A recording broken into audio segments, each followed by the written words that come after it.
thermal expansion. When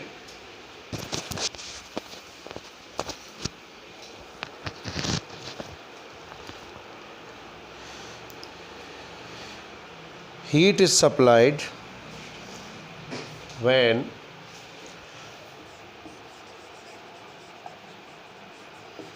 thermal expansion,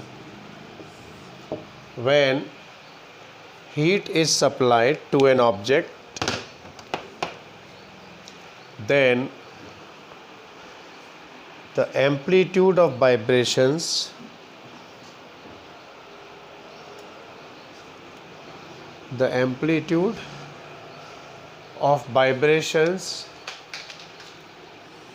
of its molecules will increase. Chair ले लो. Amplitude of its vibrations of its molecules will increase, so the expansion will take place. The expansion will take place. Thermal expansion पढ़ रहे हैं बच्चों अपन. Heat देने पे क्या होती है? बॉडीज एक्सपेंड होती है. जैसे कि ऐसा एग्जांपल समझिए, मान लो एक रॉड है ये ए बी, यहाँ पे कोई मॉलिक्यूल था P और ये इस रेंज में प्लस ए और माइनस ए एम्पलीट्यूड से ऑसिलेशन कर रहा था. आप ऐसा मानिए, जब आप इसको हीट देते हैं तो इसकी जो रेंज है एम्पलीट्यूड की वो क्या हो जाती है? बढ़ जाती है. मतलब वो यहाँ ए डैश और माइनस ए डैश तक जाता है. इस तरह से हर मॉलिक्यूल क्या करता है? एक दूसरे को धक्का देता है, राइट. तो टोटल रॉड की लेंथ जो है वो बढ़ जाती है. शुरू में मान लीजिए L0 थी, तो अभी हो जाएगी L. क्या देखा जाता है कि इंक्रीमेंट इन लेंथ जो होता है that is proportional to initial length. जितनी ज़्यादा लेंथ होगी इनिशियल, उतना ज़्यादा क्या होगा? एक्सपेंशन होगा. दूसरा, जितना ज़्यादा टेम्परेचर बढ़ाएंगे अपन, उतना ज़्यादा एक्सपेंशन होगा. तो जब हम इन दोनों को कंबाइंड करते हैं तो क्या मिलता है? Increment in length is proportional to initial length and increment in temperature. इसको जब हटाते हैं तो आता है delta L equals to alpha L0 delta T. तो अल्फ़ा की वैल्यू क्या आती है? Delta L upon L0 delta T. Alpha को कहते हैं coefficient of linear expansion. Linear expansion. Copy करो.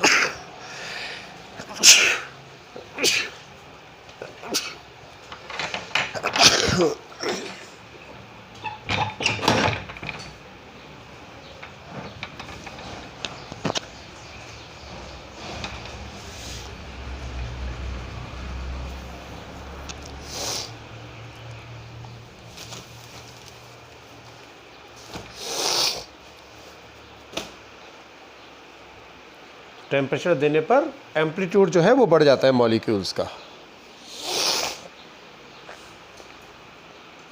इसलिए उनमें एक्सपेंशन होता है.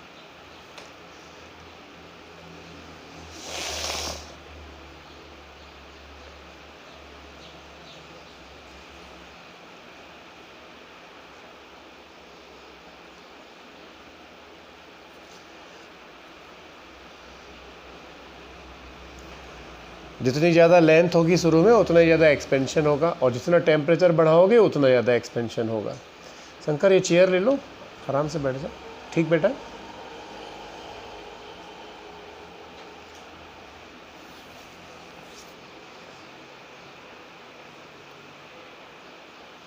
तुम लोगों ने शीट तो ले ली ना?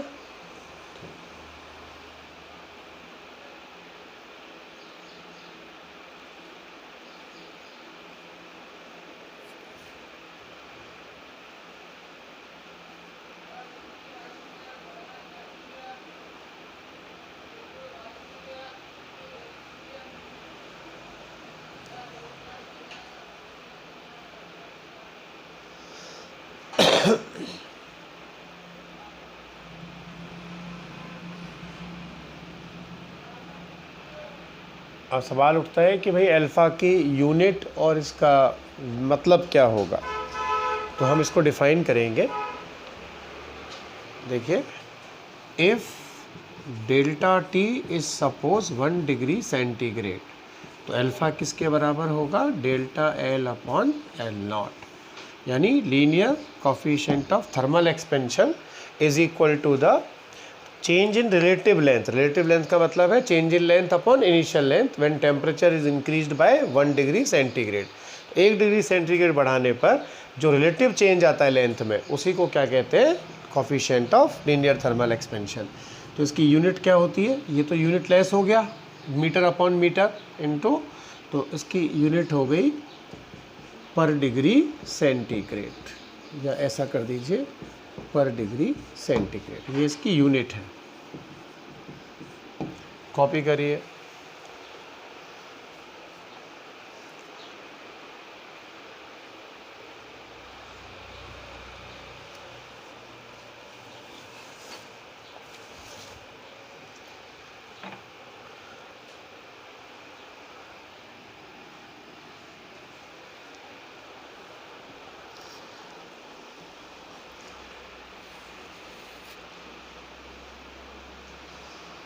ठीक है बेटा।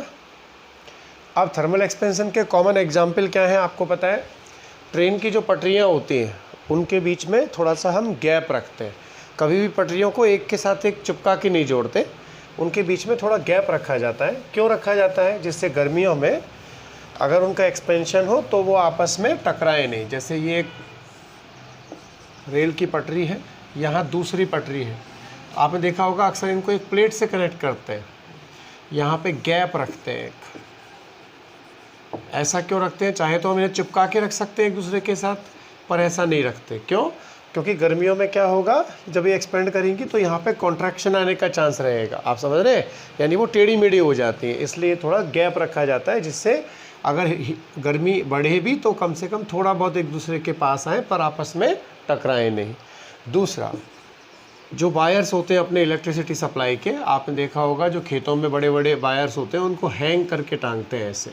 इसका रीज़न क्या है कि भाई अगर एकदम टाइट टांगेंगे तो सर्दियों में क्या होगा, टेम्परेचर कम होने से उनकी लेंथ कम हो जाएगी, तो कॉन्ट्रैक्शन की वजह से सर्दियों में वो ब्रेक हो सकते हैं, इसलिए उनको थोड़ा सा झूला टाइप टांगते हैं ऐसे, जिससे एक्सपेंशन हो थोड़ा और नीचे हो जाए, सर्दी आए तो थोड़े से टाइट हो जाए, right. So this is the example of thermal expansion. Okay, copy लिखिए दीजिए examples. A gap is capped between the rails, a gap is capped between the rails to avoid the bending of tracks. To avoid the bending of tracks.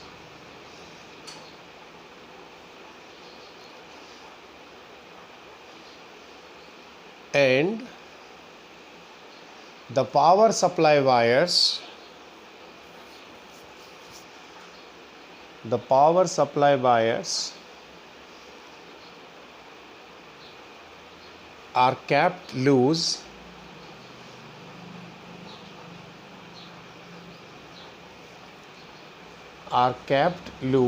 to avoid contraction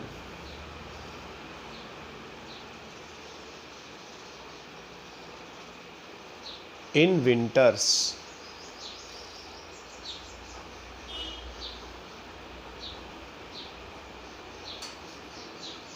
ठीक है, next arrow बना के लिखो बच्चों। A body can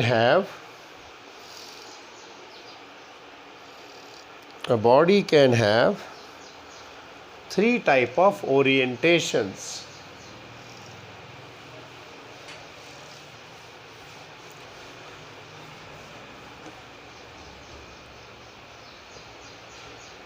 किसी भी body के 3 orientation हो सकते हैं बच्चों। एक तो होता है लीनियर ओरिएंटेशन, जिसको हम कहते हैं बेसिकली लीनियर। दूसरा होता है एरियल, और तीसरा होता है वॉल्यूम। पहले आप समझ लीजिए, लीनियर का मतलब तो क्या हुआ कि यहाँ पे कोई रॉड थी हमारे पास, इसकी लेंथ L थी, L0 थी, हमने इसको गर्म किया, we are supplying the heat, so what happens, its length becomes L। तो नई लेंथ क्या होगी, initial plus change in length. Change कितना आएगा लेंथ में, अगर हमने टेम्परेचर इसका डेल्टा टी इंक्रीज़ किया है, तो अभी मैंने आपको बताया कितना था, अल्फ़ा L0 डेल्टा टी। तो डेल्टा टी टेम्परेचर बढ़ाने पर चेंज कितना आता है, अल्फ़ा L0 डेल्टा टी। तो नई लेंथ क्या हो गई इसकी, 1 plus alpha delta T. This is the linear expansion, यानी डेल्टा टी टेम्परेचर बढ़ाने पर ऑब्जेक्ट की नई लेंथ जो होती है वो इतनी होती है। This is called linear orientation, right. Number 2, areal का मतलब क्या है, एक्सपेंशन। एरियल में क्या होता है, एरिया होता है। जैसे मान लीजिए कोई एक प्लेट है, राइट, इसका इनिशियल एरिया A0 है, अगर हम इसका टेम्परेचर बढ़ाएं डेल्टा टी से, तो जो नया एरिया होता है वो कितना होता है, A0 1 plus beta delta T, जहाँ पे बीटा को क्या कहते हैं, thermal coefficient of areal expansion, और बीटा की वैल्यू जो है वो कितनी आती है, 2 अल्फ़ा। इसको हम प्रूव करेंगे, आप पहले यहाँ तक कॉपी करिए। पहले ये तीनों लिखिए, उसके बाद ये फर्स्ट, फिर ये second, then we will prove how the beta comes to alpha.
अब सुनो बच्चों,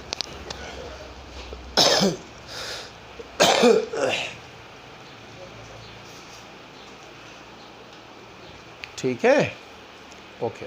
अब ये समझो धनश्री कि ये जो बीटा है ये 2 अल्फ़ा कैसे आया बेटा, यहाँ तक हो गया तेरा, ठीक।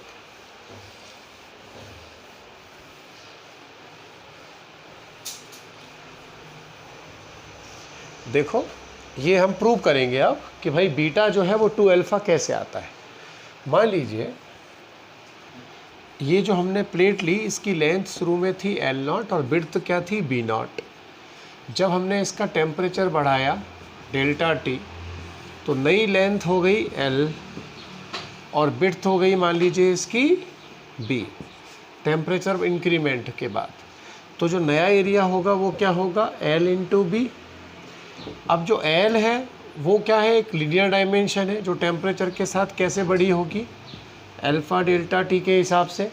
अगर कोफिशिएंट ऑफ लीनियर एक्सपेंशन क्या है, मान लो इसका अल्फ़ा, विड्थ कितना बड़ी होगी, इनटू कर दीजिए B0 1 plus alpha delta T. जब हम मल्टीप्लाई करेंगे इन सब का, तो देखिए L0 B0 इन दोनों का 1 प्लस अल्फ़ा डेल्टा टी का होल स्क्वायर, क्या मिलेगा हमें, L0 B0 तो क्या था, इनिशियल एरिया, क्योंकि जो इनिशियल एरिया होगा वो क्या होगा, initial length into initial width, right. So it is a not, इसका स्क्वायर करेंगे तो 1 + 2 alpha delta T plus alpha square delta T square. ये टर्म क्या होती है? नेग्लिजिबल।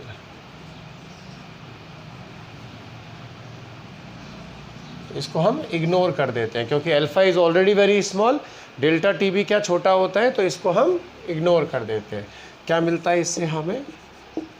ए नॉट 1 + 2 अल्फ़ा डेल्टा टी। इस टर्म को 2 अल्फ़ा को ही हम क्या कह देते हैं? Beta. Understand? So we are writing it as A is equal to A naught 1 + beta delta T. यानी जो एरियल कॉफिशिएंट होता है वो लीनियर कॉफिशिएंट का कितने गुना होता है? 2 टाइम्स होता है।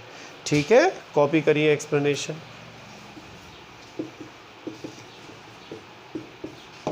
क्योंकि इसमें दोनों डायमेंशन बढ़ती हैं लीनियरली।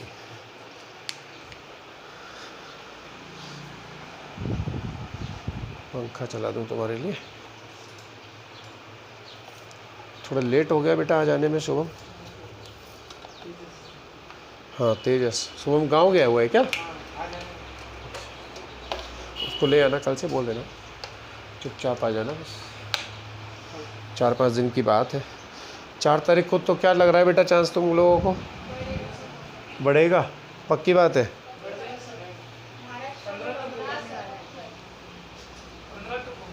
बजे तक होगा? अच्छा, ज़्यादा कड़क नहीं होगा? हाँ फिर तो अपन बुला सकते हैं, कोई दिक्कत नहीं। आना जाना चालू है ना? नहीं था ना? परेशान हो गए पुलिस वाले भी बेचारे, कब तक नौकरी करेंगे। ज़िंदगी में कभी नौकरी की नहीं उन्होंने, इस बार नौकरी करनी पड़ रही है। तुमको तो नहीं रोका किसी ने? कोमल को बड़ा डर लग रहा था, सर क्या होगा। मैंने कहा चिंता मत कर, तू जेल जाएगी तो छुड़ा के ले आएगी तुझे।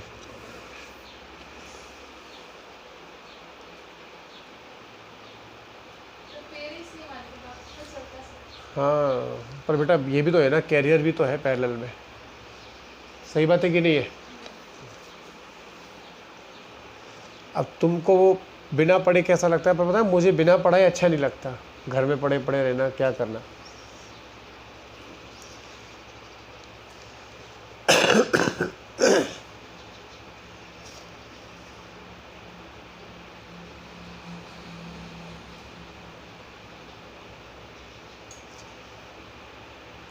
एक्सपेंशन के बाद अपना SHM वेव अपन कंप्लीट कर लेंगे कम से कम आराम से। तो देखो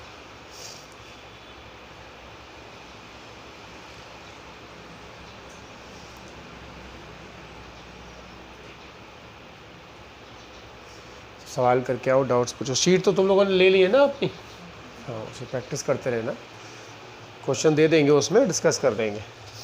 अच्छा ये हो गया बेटा अपना एरियल एक्सपेंशन। अब आता है इसमें वॉल्यूम एक्सपेंशन। लिखो वॉल्यूम एक्सपेंशन। वॉल्यूम में क्या होता है? वेसल भी हो सकता है या कोई लिक्विड भी हो सकता है। वॉल्यूम में कितनी डायमेंशंस होती हैं? 3, लेंथ, विड्थ एंड हाइट।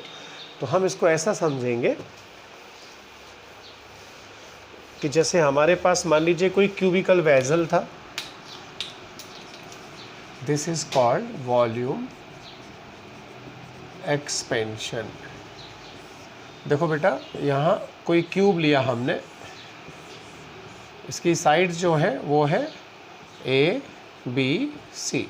तो जो इनिशियल वॉल्यूम होगा वो कितना? A0, B0, C0, right. अगर हम इसका टेम्परेचर बढ़ा दें, सपोज कितना बढ़ा दें? डेल्टा T से, तो इसकी हर साइड इंक्रीज होगी कि नहीं होगी? Like A0, B0, C0। अब डायमेंशंस क्या हो जाएंगी इसकी?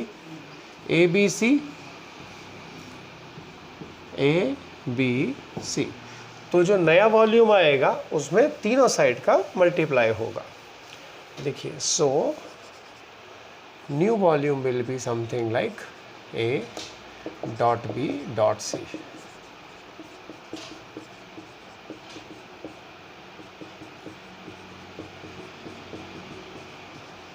क्योंकि इसका लीनियर थर्मल कॉफिशिएंट दे रखा है हमें अल्फ़ा, तो यहाँ पे तीनों चीज़ों का मल्टीप्लाई करना पड़ेगा।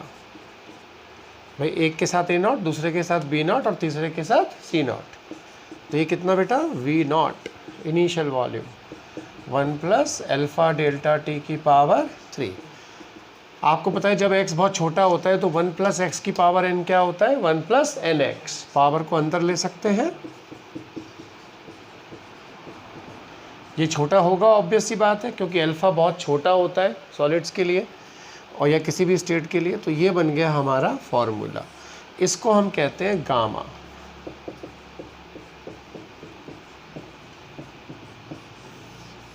व्हाट इज दिस गामा बच्चों, coefficient of thermal coefficient of volume expansion. और गामा की वैल्यू किसके बराबर आ गई, 3 अल्फ़ा के बराबर। ओके, कॉपी करिए। यहाँ से हम कंक्लूड कर सकते हैं एक इम्पॉर्टेंट रिजल्ट कि alpha ratio beta ratio gamma ये कितना होता है, 1:2:3। ओके, कॉपी करो।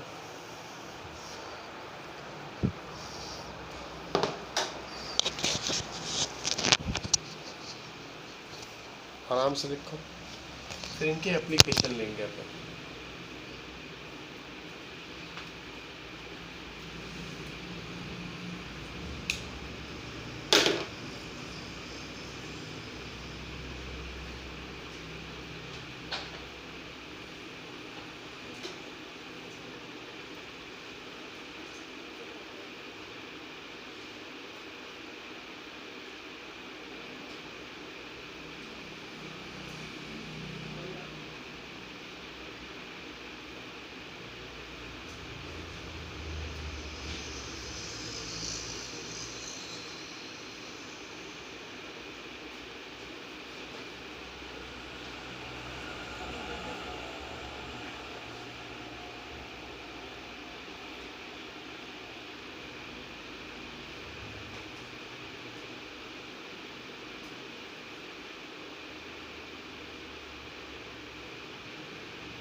ठीक है बच्चों, अब इस पे 3 मॉडल के सवाल आते हैं जो हमारे एग्जाम में है।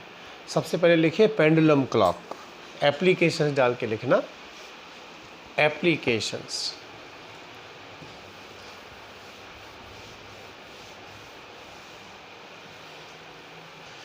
क्या इसको मिटा दिया जाए, पेंडुलम क्लॉक पहली एप्लीकेशन। आपको पता है पेंडुलम क्लॉक में क्या होता है एक्चुअली, एक पेंडुलम होता है जो कि ऑसिलेट करता है हर घड़ी में। तो मान लीजिए कोई पेंडुलम क्लॉक है, इसकी लेंथ शुरू में L0 है और टाइम पीरियड T0 था। हमने इसका टेम्परेचर इंक्रीज़ कर दिया, बढ़ा दिया, तो अब क्या हो जाएगा, इसकी लेंथ बढ़ जाएगी कि नहीं, L हो जाएगी और नया टाइम पीरियड मान लीजिए T हो गया। तो ध्यान से सुनिए, पहला टाइम पीरियड क्या था, 2π√L0 अपॉन G। नया कितना हो जाएगा बेटा, L/G। ये इसको ऐसे लिख सकते हैं हम 2π√, क्योंकि पेंडुलम का टाइम पीरियड क्या होता है, अगर लेंथ L है तो 2π√L/G, ये आप जानते हैं, L0 1 plus alpha delta T/G। अब देखिए इसको T डैश कह देते हैं, सेकेंड वाला, 2 / 1, इसमें इसका डिवाइड करेंगे डैश की ज़रूरत नहीं है क्योंकि पहले को टी नॉट कह रहे हैं, टी रहने दो। T upon T naught is something like, इसमें इसका डिवाइड करेंगे तो क्या मिलेगा, divided by 2 pi under root L by g. Root g cancel हुआ तो क्या आया बताओ ज़रा, यहाँ पे लेते हैं। T upon T nought is, ये root A upon root B is something like, ये शुरू की लेंथ एल नॉट है ना, तो under root of L nought, ये कैंसिल, अंडर रूट का मतलब पावर 1/2, तो t is equal to, T nought को उधर ले गए, 1 plus X power n, power नीचे आ गई अंदर, ये इक्वेशन 3 बन गए। तो अब यहाँ से क्या कंक्लूज़न निकला, फाइनली जो रिज़ल्ट आया कि नया टाइम पीरियड जो है वो कितना, T naught plus T naught alpha delta T by 2, T naught plus delta T. Number 4, so this is the increment in time period, यानी टेम्परेचर बढ़ाने पर पेंडुलम क्लॉक का टाइम पीरियड इतना इंक्रीज़ हो जाता है, जहाँ पे टी नॉट क्या है, इनिशियल टाइम पीरियड, अल्फ़ा क्या है, coefficient of linear expansion, delta T क्या है, इंक्रीमेंट इन टेम्परेचर, एंड 2 क्या है, डिवाइडेड बाय 2। मान लो कोई पेंडुलम क्लॉक चेन्नई में है, ठीक है, और एक पेंडुलम क्लॉक शिमला में है, तो किसका टाइम पीरियड ज़्यादा होगा, चेन्नई वाली का ज़्यादा होगा, क्योंकि चेन्नई में गर्मी ज़्यादा है, टेम्परेचर ज़्यादा है, तो वहाँ टाइम पीरियड बढ़ेगा। टाइम पीरियड बढ़ेगा तो पेंडुलम क्लॉक स्लो होगी कि फास्ट होगी, स्लो होगी। टाइम पीरियड क्या होता है, time taken to complete one oscillation. तो अब टाइम पीरियड बढ़ गया यानी वो धीमे चलेगी, जो पहले एक ऑसिलेशन 1 सेकंड में कर रही थी अब वो थोड़ा धीमे चलेगी, 1.02 सेकेंड्स में करेगी। ठंडे प्रदेशों में क्या होगा, जैसे शिमला, नैनीताल, ये सब आप जगह पे जाएं, जम्मू कश्मीर, वहाँ पे क्या टेम्परेचर कम होगा तो लेंथ कम हो जाएगी, तो टाइम पीरियड कम हो जाएगा। टाइम पीरियड कम का मतलब जो पहले क्लॉक 1 सेकंड में ऑसिलेशन कर रही थी वो अब थोड़ा फास्ट हो जाएगी, वो जल्दी करेगी। ओके, तो इसलिए कहते हैं कि समर्स में ध्यान रखना, रिजल्ट है ये, in summer clock will gain the time period or gain the time, or in winters clock will lose the time। ये 2 रिजल्ट आपको ध्यान रखने हैं। समर में गेन होता है और विंटर में लॉस होता है टाइम का, क्योंकि विंटर में घड़ी क्या चलती है, फास्ट चलती है, ठीक है, और समर में क्या होती है, धीमे चलती है। तो it will gain the time and winters it will lose the time, ये ध्यान रखना। कॉपी करो।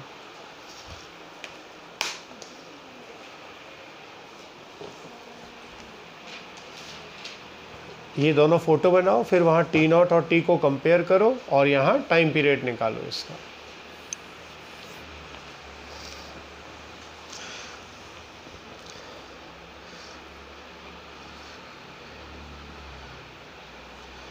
तो ठंडे प्रदेशों में घड़ियाँ तेज़ चलती है, गर्म प्रदेशों में घड़ियाँ धीमी हो जाती हैं बेटा, क्योंकि वहाँ टाइम पीरियड बढ़ जाता है।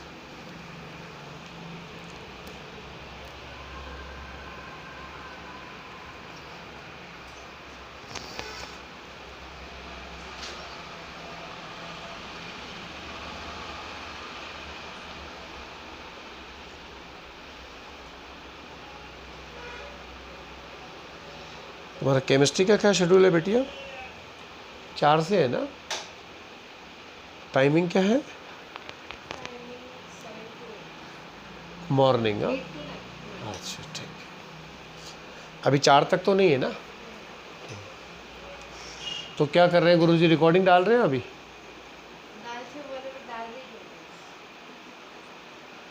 हाँ, दिल नहीं करता रिकॉर्डिंग डालने का ना टीचर्स का भी। क्या खाली कमरे में बैठ के रिकॉर्डिंग करते रहो।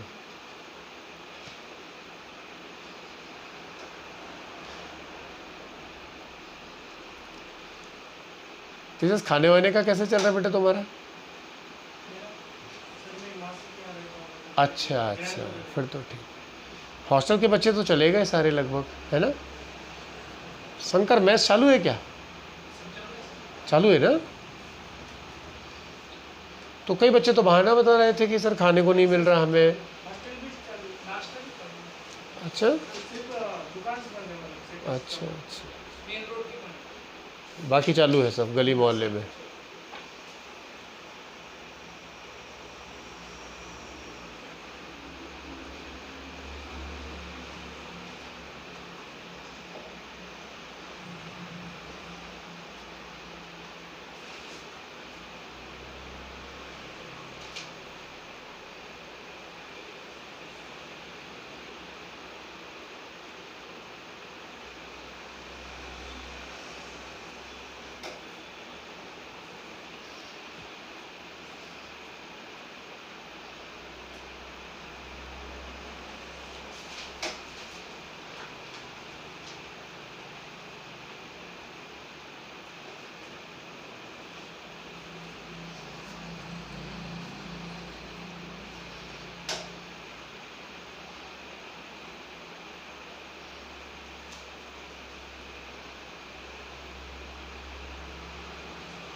ये ध्यान रखना, समर में गेन होता है, विंटर में लॉस होता है, ठीक है? अक्सर बच्चे यहाँ कंफ्यूज होते हैं, तो ये सीधा रिजल्ट आपको ध्यान रखना है। क्योंकि समर में क्या होता है, पेंडुलम क्लॉक जो है उसकी लेंथ बढ़ जाती है, तो टाइम पीरियड बढ़ जाता है, ठीक है? तो 24 घंटे को वो 25 घंटे में नापेगी, तो टाइम गेन करती है। विंटर्स में क्या होगा, लेंथ कम हो जाएगी तो टाइम पीरियड कम हो जाएगा। 24 घंटे के टाइम को वो क्या 23 घंटे में नाप देगी, तो इसलिए वहाँ टाइम का लॉस होता है, ठीक है? ऐसा इसको स्टार लगा के लिख दो। In summers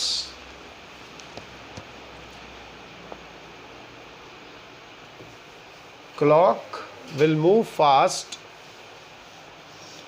In summers clock will move fast. हाँ हाँ, in summers yes, time period बढ़ जाएगा ना, तो in summers clock will move slow, so it will gain the time, and in winters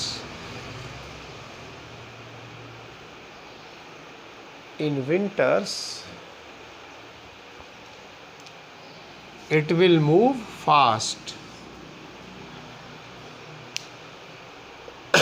so it will lose the time,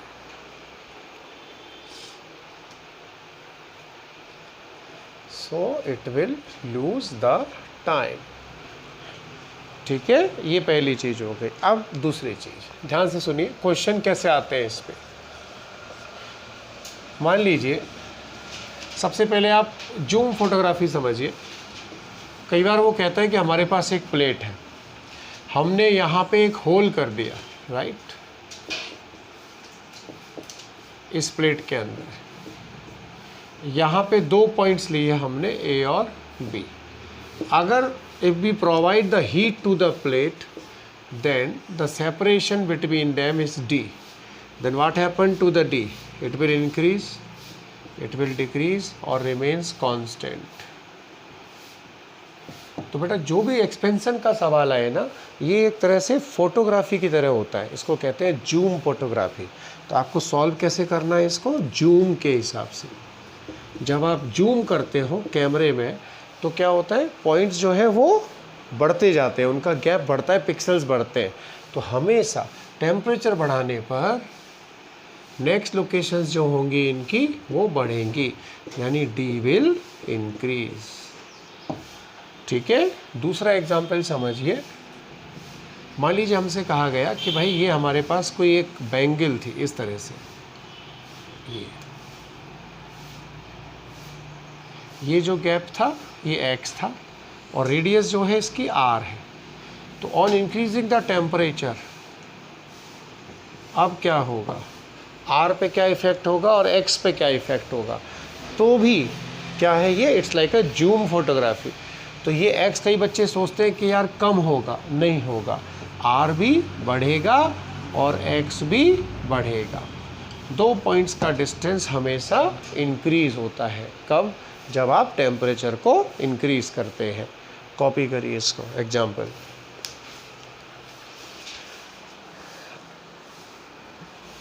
expansion is like a Zoom photography. तो आप ऐसा समझ लीजिए, zoom करेंगे आप तो आपको क्या दिखेगा, वही एक्सपेंशन में होगा।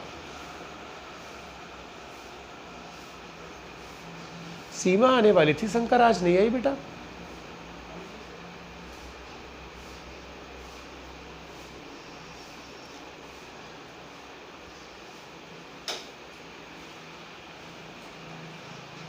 तुमने शीट लगाई थोड़ी बहुत? क्या कर रही थी बेटा 5 दिनों से? खैर मैं तुम्हें वर्क देता हूँ आज, उसमें थोड़ा उसको करना है ना। क्लास से क्या रेगुलरिटी बनी रहती है थोड़ा सा।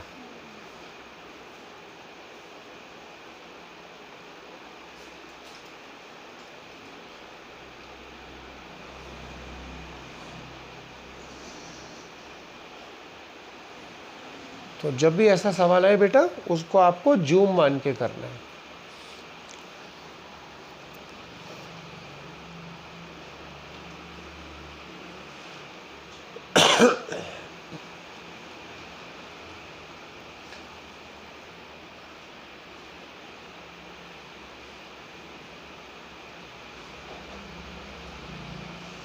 जैसे आप टेम्परेचर बढ़ाएंगे तो पूरा यूनिफॉर्म एक्सपेंशन होगा। तो 2 पॉइंट्स के बीच का गैप भी हमेशा यूनिफॉर्मली इंक्रीज होता है।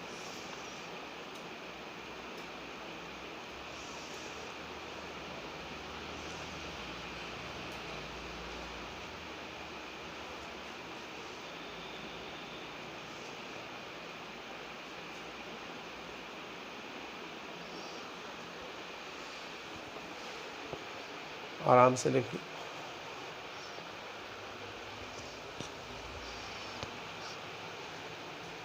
ये मिटा दूं क्या? अब है thermal stress comma thermal strain.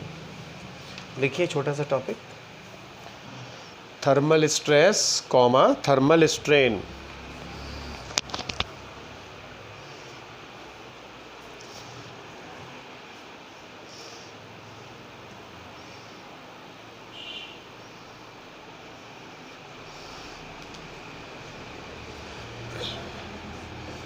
बेटा जैसे अपनी इलास्टिसिटी होती है ना,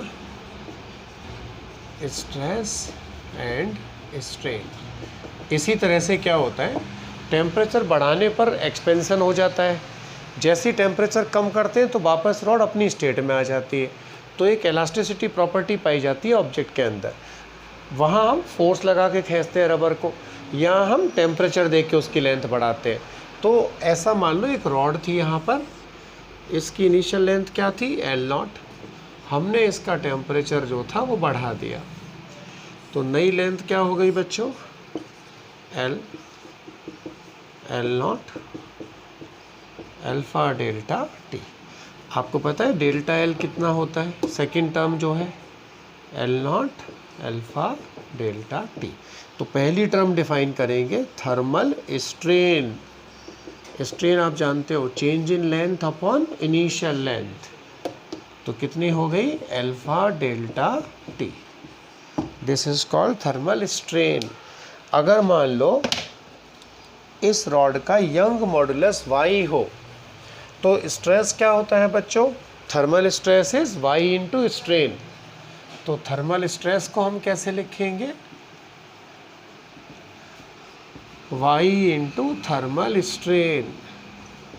तो ये कितना आ जाएगा, y अल्फा डेल्टा टी। इसको कहते हैं थर्मल स्ट्रेस, यानी जो बॉडी के अंदर डेवलप होता है रीस्टोरिंग फोर्स, टेम्परेचर को हटाने पर वो इतना होता है। अब कोई कहे कि फोर्स कितना डेवलप होगा, कोई भी स्ट्रेस जो होता है वो क्या होता है, फोर्स अपॉन एरिया। अगर क्रॉस सेक्शन एरिया रॉड का ए हो तो स्ट्रेस कितना होगा, वाई ए अल्फा डेल्टा टी। ये हुआ तीसरा, ये दूसरा, सॉरी ये तीसरा, ये चौथा, और ये equation number 5। It is called thermal strain, this is thermal stress and this is the force develop with in the rod. Okay, copy करिए। तो प्रॉपर्टी ऐसी समझ लीजिए कि रबड़ में फोर्स लगाने पर लेंथ बढ़ती है, यहाँ पे टेम्परेचर बढ़ाने पर लेंथ बढ़ती है, टेम्परेचर विड्रॉ करने पर वापस बॉडी अपनी स्टेट में आ जाती है।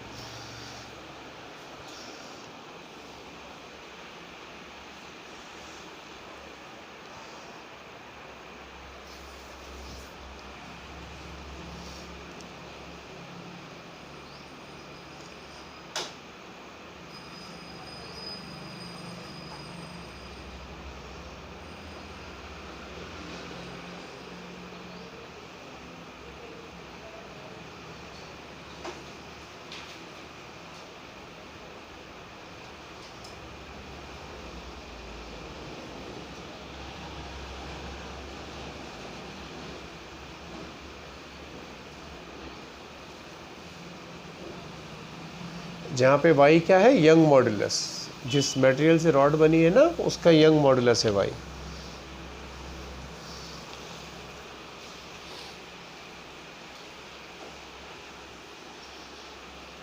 अभी 2-3 दिन पहले मुझे भी लग रहा था कोरोना जैसा बेटा, एकदम हाथ पैर से टूट गए मेरे ज़बरदस्त। फिर गोली खाई मैंने एरिथ्रोमाइसिन की तो उससे अच्छा लगा था, है ना, पैरों में दर्द होता है ना।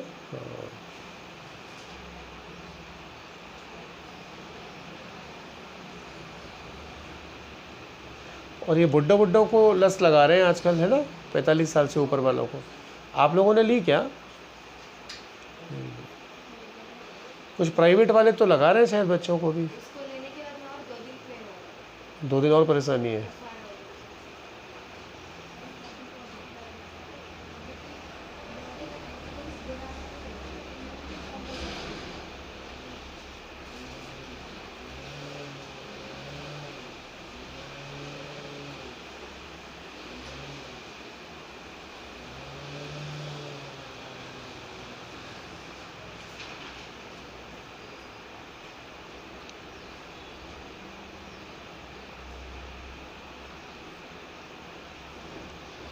ये आरएनए और डीएनए वैक्सीन में अंतर क्या होता है बेटा?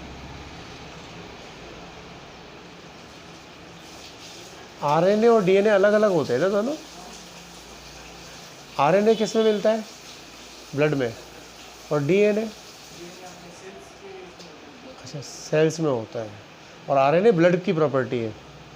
हाँ अच्छा अच्छा वो वायरस इसके अंदर है, अच्छा। डीएनए बॉडी में। बॉडी में नहीं होता, रहता है ना, अलग ही है बेटा। बायोलॉजी साइंस समझ में नहीं आता, फिजिक्स समझ में आ जाती है, मुझे बायो समझ में नहीं आती।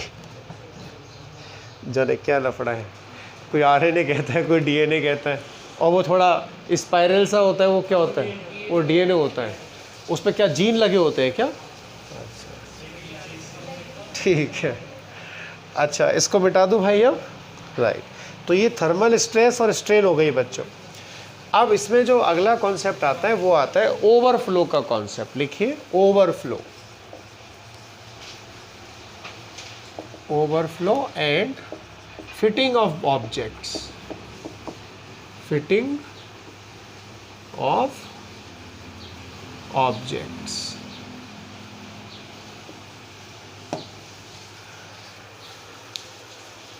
पुराने ज़माने में बेटा घोड़ा गाड़ी होती थी जिसको तांगा बोलते थे। क्या बोलते थे? तांगा। उस ज़माने में स्कूटर स्कूटी नहीं होते थे अपने, तो जो तांगे का पहिया होता था वो लकड़ी का होता था। अब पर लकड़ी का पहिए को अगर चलाएंगे तो वो घिस जाता था, तो हम क्या करते थे, उस पर लोहे का कवर चढ़ाते थे। तो जैसे मान लो ये लकड़ी का पहिया है, इसकी रेडियस R है, हमारे पास एक छोटा आयरन का स्ट्रिप है लोहे का, तो हम क्या करते थे, इसको गर्म करते थे पहले। We will make it red hot. तो ये जब गर्म करते थे ये बड़ा हो जाता था। ये मान लीजिए वुड का आपने पहिया काट के रखा घोड़ा गाड़ी के लिए, गर्म होके ये एक्सपेंड होता था। इसको हम इसके अंदर डाल देते थे। जब ये वापस ठंडा होता था तो ये पकड़ बनाता था लकड़ी के पहिए पे, आप समझ रहे हो, और ये इस तरह से तांगे का पहिया बन जाता था। Are you getting? तो इसके ऊपर लोहे का कवर कैसे, लोहे को खींच के तो हम चढ़ा नहीं सकते, it's not like a rubber, ये रबर तो है नहीं। तो हम उसको लोहे के जो रिंग है हमारे पास उसको गर्म करते थे बहुत साइज़ में, और लकड़ी के पहिए को यहाँ रखते थे, धीरे धीरे इसको ठंडा करते थे, वापस आके इसको पकड़ लेता था। तो इस तरह से क्या होता था, तांगे का पहिया बन जाता। तांगा जानते हो ना, घोड़ा गाड़ी जो होती है। तो ये एक तरीका था ऑब्जेक्ट्स की फिटिंग करने का। अब आप सोच रहे होंगे सर इस पर क्वेश्चन कैसे आएगा। सुनिए, क्वेश्चन ऐसे आता है कि मान लो मेरे पास यहाँ पे एक प्लेट है, ये मान लीजिए आयरन की है, और इसके यहाँ एक कटिंग कर रखी है मैंने बीच में, इसके ऊपर एक बॉल रख दी मैंने, ये एल्यूमिनियम की बॉल है। ये जो होल है इस प्लेट में, इसका डायमीटर D1 है, और एल्यूमिनियम का डायमीटर क्या है, D2। इसका कोफिशिएंट α1 है आयरन प्लेट का, और जो बॉल है मेरे पास जिसको मैंने रखा है होल के ऊपर, उसका कोफिशिएंट है α2। तो वो कहेगा कितना टेम्परेचर बढ़ाया जाए सिस्टम का जिससे कि बॉल जाके फिट हो जाए इस होल के अंदर। Ball must get fit inside the hole. आप ऐसा समझे कि जैसे यहाँ पे एक प्लेट थी, इसमें होल कर दिया मैंने, ये इसके ऊपर एक बड़ी बॉल रख दी, तो ये फिट नहीं होगी इसमें। टेम्परेचर बढ़ाऊंगा तो ये भी बढ़ेगा, बॉल का साइज़ भी बढ़ेगा, तो एक ऐसी स्थिति आएगी कि बॉल इसके अंदर घुस जाएगी या फिट हो जाएगी। तो इसका मतलब पहली बात तो एक्सपेंशन किसका ज़्यादा होना चाहिए, आयरन का, एल्यूमिनियम का कम, जिससे आयरन की प्लेट ज़्यादा चौड़ेगी इस तरह से, और लोहे की बॉल उसमें जाके फिट हो जाएगी। तो suppose it happens after ΔT, तो हम इसको ऐसा लिखेंगे आंसर में कि मान लीजिए ΔT बढ़ाने के बाद diameter of iron should become the diameter of aluminium ball, right. इसका डायमीटर क्या होगा, जो शुरुआत में था D1 1 + α फॉर आयरन ΔT। अरे भाई ΔT टेम्परेचर बढ़ाने के बाद होल का डायमीटर कितना होगा, diameter is a linear quantity, D1 1 + expansion coefficient of iron into ΔT। और ये जो है दूसरा वाली बॉल, बॉल का साइज़ भी बढ़ेगा, तो इसका डायमीटर क्या दिया है बॉल का शुरू में, D2 1 + expansion coefficient of aluminium ball कितना है, α of aluminium into ΔT। Okay, इन दोनों को जब हम रिड्यूस करेंगे तो हमें निकालना क्या है बताइए, यहाँ से वी वांट ΔT। ओके, तो ज़रा इसका सेटलमेंट करिए। कौन सा ज़्यादा कौन सा कम ले रहे हैं हम, आयरन का ज़्यादा मान रहे हैं क्योंकि आयरन को ज़्यादा फैलना चाहिए ना, तो इसको इधर ले जाओ, D2 - D1। देखिए ये D2 था, यहाँ से D1 को उधर ले गया, इस टर्म को इधर लाया, तो क्या बचेगा, D1 Fe minus D2 α aluminium ΔT। तो यहाँ से ΔT कितना, D2 - D1 upon D1 expansion coefficient of iron minus D2 expansion coefficient of aluminium. इसको कहते हैं फिटिंग ऑफ द ऑब्जेक्ट्स। आई बात समझ में, यानी कि दोनों का डायमीटर जब सेम हो जाएगा तो बॉल उसके अंदर फिट हो जाएगी।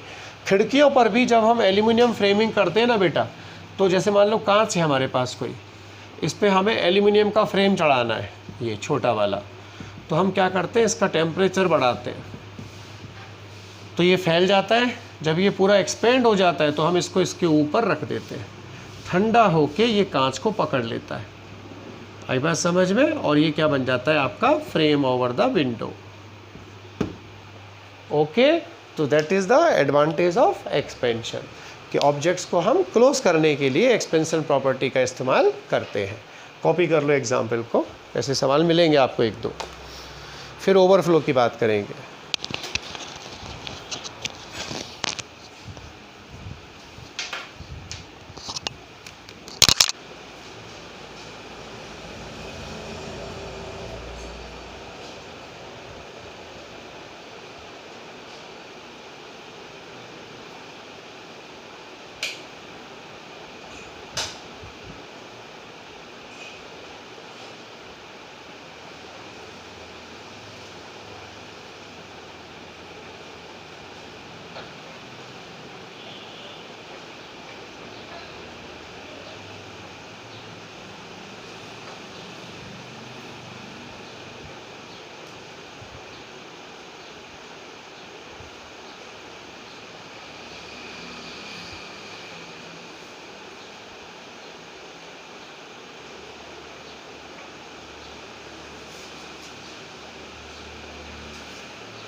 तो ये था फिटिंग ऑफ ऑब्जेक्ट्स, राइट।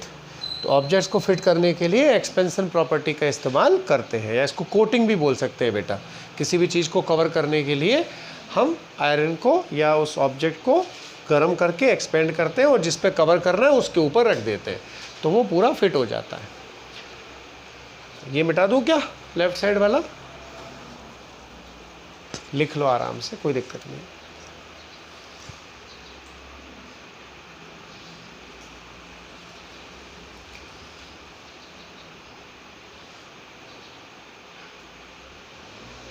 अब ओवरफ्लो का चक्कर क्या होता है?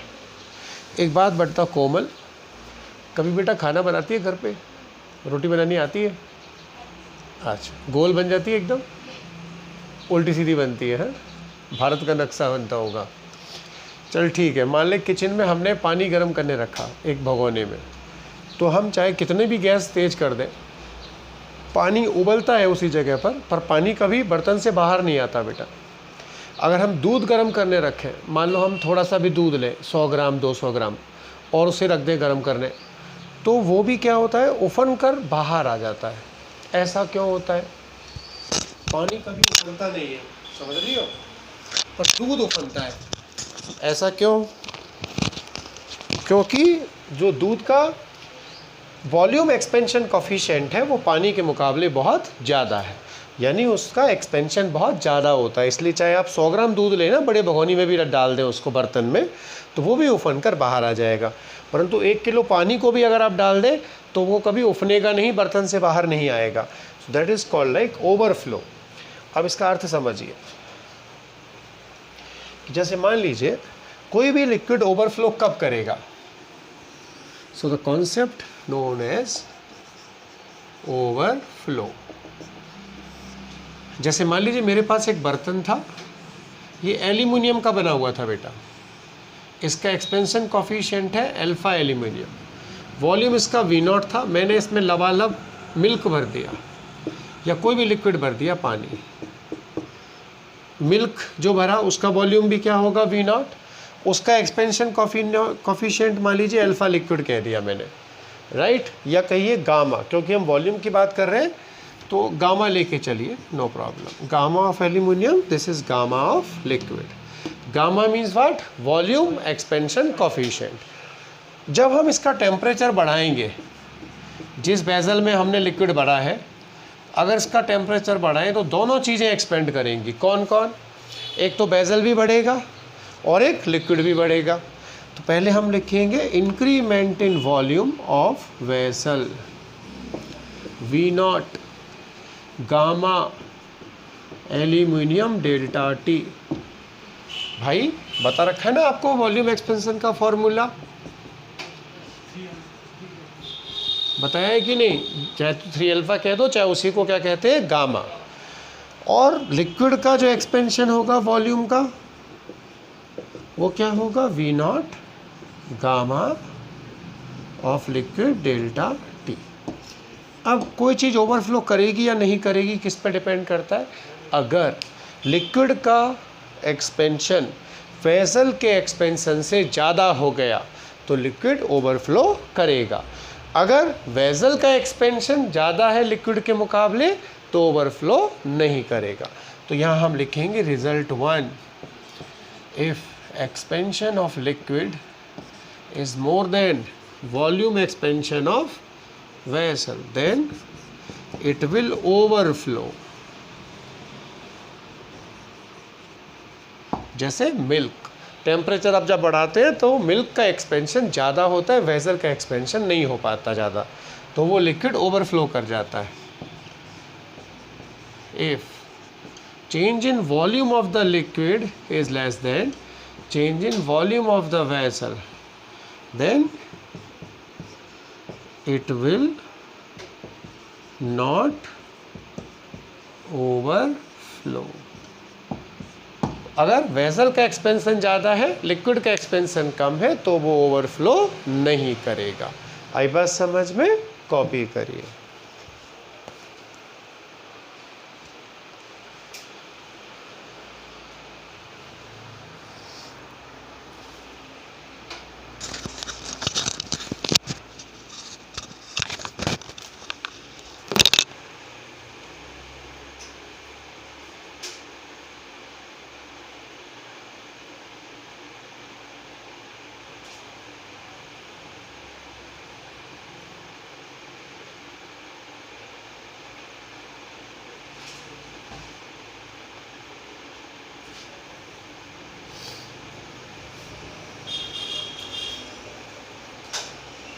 इसी वजह से जो होता है मिल्क एक्सपेंड होता है।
ठीक है, आगे लिखिए।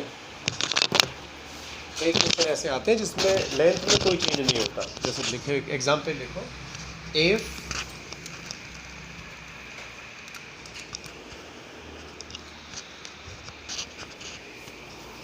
the copper and aluminum rods are joined. If copper and aluminum rods are joined as shown in figure,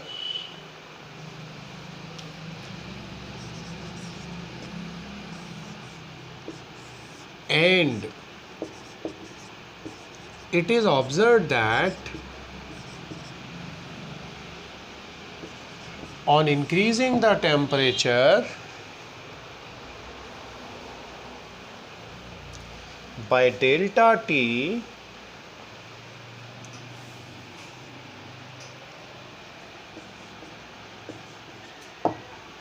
total length remains constant. Total length remains constant. Then find the ratio of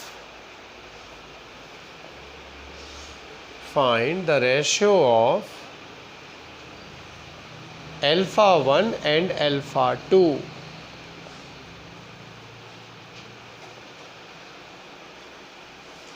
अब सुन लो बच्चों मेरी बात। क्या होता है, जैसे कई बार ज़रूरी नहीं है कि एल्यूमिनियम कॉपर हो, कोई भी दो मेटल की रॉड है, उनको हमने जॉइंट करके रख दिया। टेम्परेचर बढ़ाने पे ये देखा कि जो टोटल लेंथ थी वो कांस्टेंट है। इसका मतलब अगर एक की लेंथ बढ़ रही है तो दूसरे की कम हो रही होगी। अरे एक में इंक्रीमेंट होगा तो दूसरी में क्या होगा, decrement. Basically we should write like this, increment in 1 plus increment in 2 is 0 if the length is constant. Are you getting? अगर टोटल लेंथ कांस्टेंट है तो एक बढ़ेगी 5 सेंटीमीटर तो दूसरे कम हो रही है 5 centimetre, because the entire system is getting adjusted within the constant limit, right? So delta L1 is equals to minus delta L2, magnitude wise both are same. ये सवाल कई बार ऐसे भी आता है, like we have two resistors R1 and R2 and their temperature is increased, then it is observed resistance remains constant R1 plus R2। इसका मतलब क्या हुआ, एक का रेजिस्टेंस बढ़ा तो दूसरे का रेजिस्टेंस कम हुआ, तो एक में R1 प्लस डेल्टा R तो दूसरे में R2 माइनस डेल्टा R, तो टोटल कितना R1 प्लस R2। बात समझ में आई? क्योंकि रेजिस्टेंस भी किसके प्रोपोर्शनल होता है, लेंथ के। तो अब सुनिए, दोनों सेम है, यहाँ से अक्सर रेशियो पूछे जाते हैं। तो डेल्टा L1 कितना बेटा, initial length L0 into alpha 1 delta T is equal to the second length alpha 2 delta T, finish. What does it mean, alpha 1 upon alpha 2 is 1:2। Are you getting? Good. Similarly here also you can go if the question is like same, तो we know that L is proportional to the R, right? इसका coefficient alpha 1 और इसका alpha 2 है। Temperature बढ़ाने पर net resistance अगर constant है तो इसका मतलब एक का बढ़ रहा है और एक का कम हो रहा है। समझ रहे हो शंकर?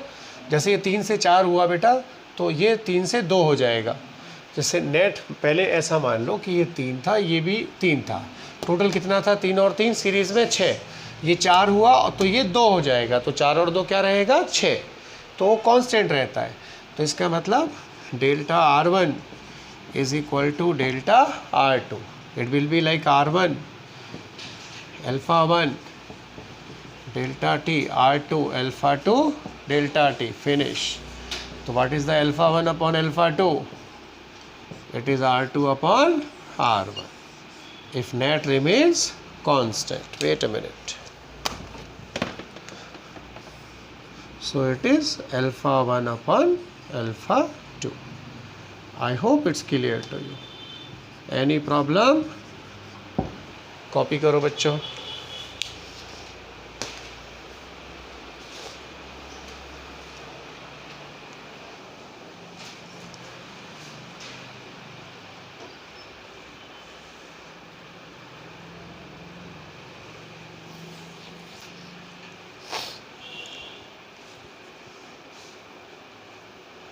और जितने भी ये फ़ोटो वाले क्वेश्चन है ना, गैप बढ़ेगा कम होगा डिस्टेंस, वो सब जूम फोटोग्राफी से लगाना है आपको।